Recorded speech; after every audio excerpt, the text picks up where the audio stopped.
जी, तो अस्सलाम वालेकुम दोस्तों, एक दफ़ा फिर आपकी खिदमत में उस्मान मुज़फ़्फ़र हाज़िर है। आज के प्रोग्राम में हम गुफ्तगू करेंगे कच्चे के डाकुओं के हवाले से। कच्चे के डाकू जो है दोबारा एक्टिव हो गए हैं। शायद लुंड पर हमने प्रोग्राम किए थे और उनको बड़ी पज़ीराई मिली थी। शायद लुंड भी एक बड़ा अहम किरदार था, लेकिन उसके बाद उसको कत्ल कर दिया गया उसके कज़न के ही ज़रिए। अब सूरत-ए-हाल कुछ यूँ है कि अब दोबारा कच्चे के डाकू जो हैं वो एक्टिव हो चुके हैं और ना सिर्फ़ सिंध में एक्टिव हुए हैं, बल्कि पंजाब में ये कच्चे के डाकू जो हैं वो एक्टिव हुए हैं। सबसे पहले मेरे चैनल को सब्सक्राइब कीजिएगा, तफ़सीलात आपको बताऊँगा, फ़ॉलो लाइक ज़रूर कीजिएगा।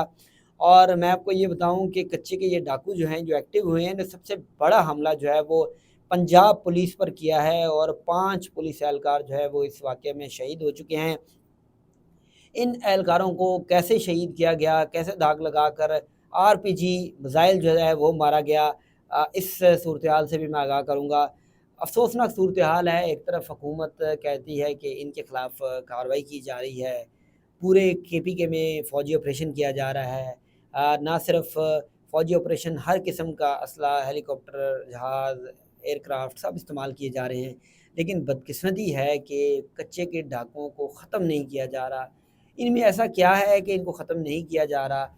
और आए रोज़ जब इनका दिल करता है तो पुलिस वालों को तशद्दुद का निशाना बनाते हैं, पुलिस वालों को अगवा कर लेते हैं।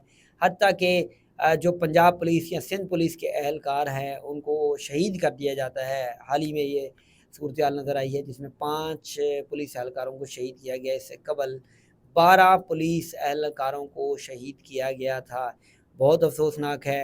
एक तरफ आईजी पंजाब जो हैं वो जब जैसे ही तहरीक-ए-इंसाफ़ एहतजाज का ऐलान करती है तो उनकी जानिब से बड़ी-बड़ी बातें, बड़े-बड़े इंतज़ामात, कंटेनर, सड़कें, तशद्दुद, घरों पर छापे मारे जाते हैं। लेकिन क्या कच्चे के डाकुओं के ख़िलाफ़ ये ऑपरेशन कर पाएँगे कि इसी तरह लॉलीपॉप देते रहेंगे कि आज ऑपरेशन किया जा रहा है, आज ये किया जा रहा है, वो किया जा रहा है। बड़ी अफ़सोसनाक सूरत-ए-हाल है। पंजाब पुलिस के एहलकार कच्चे में तैनात होना नहीं चाहते।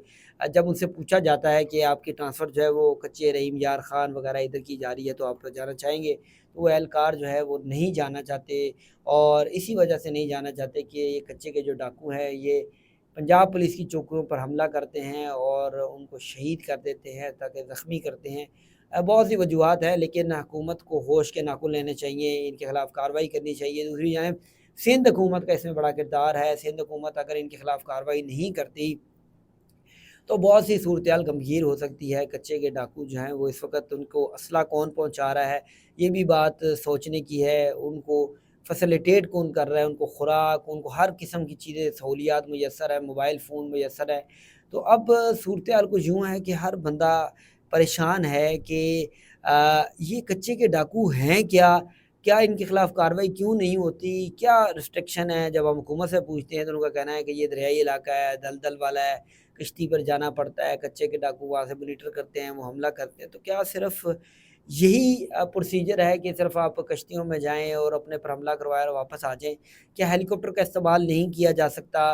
बताया जाता है कोलेक्टर डैमेज जो है वो होता है, तो क्या इसी तरह ये जो पुलिस एहलकार शहीद होते रहेंगे, इन पर हमले होते रहेंगे, लोग अगवा होते रहेंगे, उनकी वीडियोज़ आती रहेंगी, तो सूरत-ए-हाल कब काबू में की जाएगी? आपको मैं ये बताऊँ कि जब आपके साथ स्कैम्स होते हैं, वो स्कैम्स की बड़ी चीज़ें जो हैं वो इन्हीं कच्चे के इलाकों से निकलती हैं, राजनपुर से निकलती हैं, पंजाब के बैकवर्ड इलाकों से निकलती हैं, सिंध से निकलती हैं। वहीं से लोगों को धोखाधड़ी के ज़रिए कभी बैंक अकाउंट लूट लिए जाते हैं, कभी ईज़ी पैसा के ज़रिए पैसे मंगवाए जाते हैं, कभी उनको अगवा कर लिया जाता है, गाड़ियों का झांसा दिया जाता है, बहुत सी चीज़ों का झांसा दिया जाता है, सस्ती चीज़ों का, और लोगों को अगवा कर लिया जाता है। लेकिन हुकूमत की जानिब से हमें कोई ऐसी कार्रवाई नज़र नहीं आई कि इनका कला-कमा किया जा सके। अब तो ये डर लगता है कि कच्चे के डाकू यहाँ से आके लोगों को अगवा ना कर लें। मैं आपको बताऊँ कि पिंडी से भी लोगों को झांसा देकर उन्होंने अगवा करके लेकर गए हैं और बड़ी गमगीन सूरत-ए-हाल बनी है। लेकिन मैं ये आपको चीज़ें बताता रहूँ कि कच्चे के डाकुओं के पीछे कोई ना कोई ऐसी ताकत है जो उनको प्रोटेक्ट कर रही है। अगर वो उनको प्रोटेक्ट ना करे तो कच्चे के डाकू एक दिन भी गुज़ारा नहीं कर सकते। जहाँ पर इतने ख़तरनाक टीटीपी के दहशतगर्दों को पाक फ़ौज या फिर जो ताकतवर हल्के हैं वो ख़त्म कर देते हैं। दूसरी जानिब फ़ितना हिंदुस्तान जो बलूचिस्तान में बीएलए जो दरअंदाज़ी कर रही है, उनका कला कमा किया जाता है, लेकिन कच्चे के डाकुओं पर कार्रवाई नहीं की जाती। तो ये सोचने की बात है, हुकूमत को चाहिए کہ बर वक्त ऐसी कार्रवाई करे कि जिसकी वजह से कच्चे के डाकू जो हैं इनका कला कमा हो सके और ये जो हमला करते हैं हमारी फोर्सेस के ऊपर ये ख़त्म हो सके और पाकिस्तान एक हिफाजत का और जब पाकिस्तान में ये जो इलाका है ये पुरअमन और पुरसकून रहे, यहाँ पर काश्तकारी हो, यहाँ पर हुकूमत और जो ताकतवर हलके हैं जो काश्तकारी करना चाहते हैं, ज़रूरी पैदावार का बढ़ाना चाहते हैं, तो यहाँ पर भी यहाँ पर फॉर्म बनाए जाएँ और ताकि यहाँ पर सूरत-ए-हाल जो है वो ठीक हो। तो बहुत शुक्रिया आज के प्रोग्राम में, अगले प्रोग्राम में फिर आपके साथ एक नए टॉपिक के साथ हाज़िर होऊँगा। अल्लाह हाफ़िज़।